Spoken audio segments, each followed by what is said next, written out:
Thank you, Mr. President. I arrived in Washington in November of 2001 after winning a special election to serve the people of the 3rd District of Arkansas in the House of Representatives. This was shortly after 9/11. It was a very anxious time in the Capitol.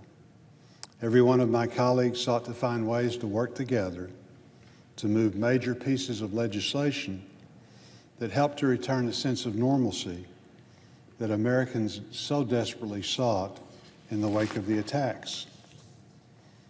Given all that is at stake right now, for the life of me, I have not been able to understand why we have been struggling to do the same now. Thankfully, the partisanship that has dominated these past few days has subsided. It appears that we can now move forward after this unnecessary delay. This is vital, as we simply can't afford to wait. Many small businesses in Arkansas, large cities and small towns alike are being forced to close during this crisis, both to protect public health, to protect their families, and because of a shrinking customer base, as customers are urged to stay home to reduce the spread of the disease. The unexpected closure for small business owners, through no fault of their own, may prevent many of them from reopening by the time that this is behind us. Those employed at these operations will be among the hardest hit financially by this crisis. Entire industries that are so vital to our nation's economic well-being have been crushed by the pandemic. The markets have taken a huge hit from the crisis, putting the retirement security of millions of Americans in jeopardy. And it's certainly expected that our healthcare sector, strained to capacity right now by the coronavirus pandemic, will face substantial challenges moving forward. Congress's initial responses in the wake of the crisis were promising.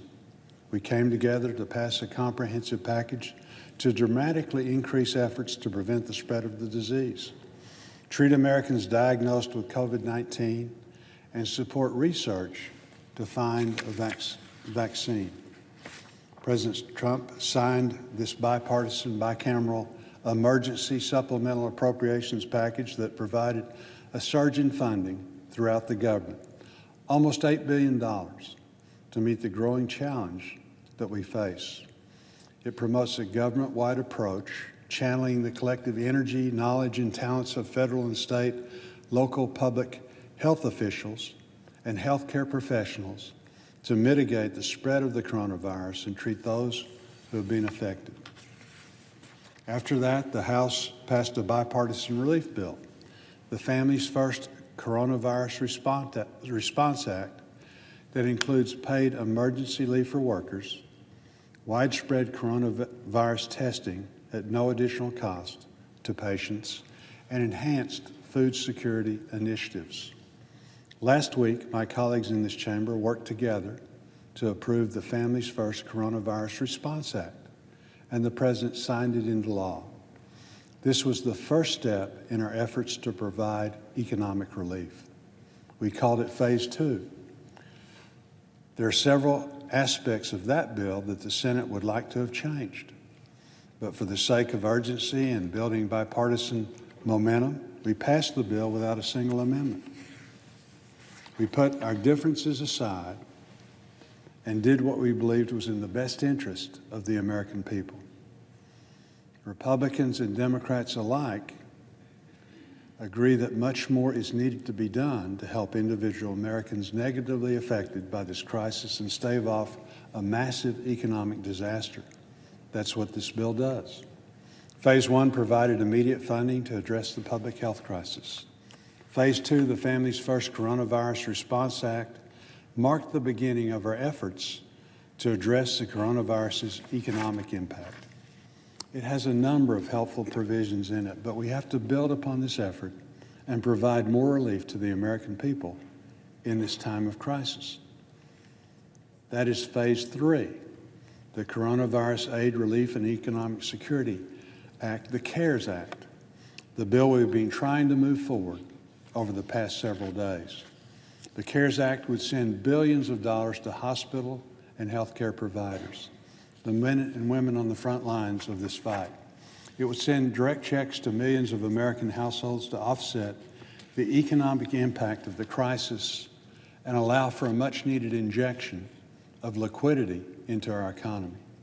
It would expand unemployment insurance while stabilizing industries to prevent mass layoffs.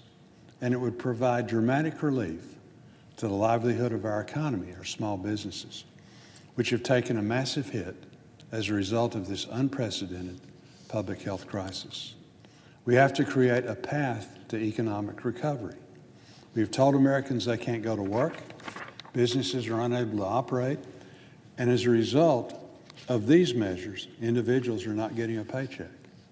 We need to be helping them through this crisis by providing cash payouts, expanding unemployment benefits, and by ensuring that there will be jobs for Americans to return to when this is all over. This is not a stimulus plan, it's an existence plan. We have to pass this bill. Americans have lost faith in many of their institutions. This is a defining moment. We have a chance to restore some of the confidence that has been lost by putting the needs of the nation over the wishes of the political class. Americans are looking forward to Washington for leadership right now. This is a true test. Let's pass this bill and show that we can rise up to the massive challenge before our nation.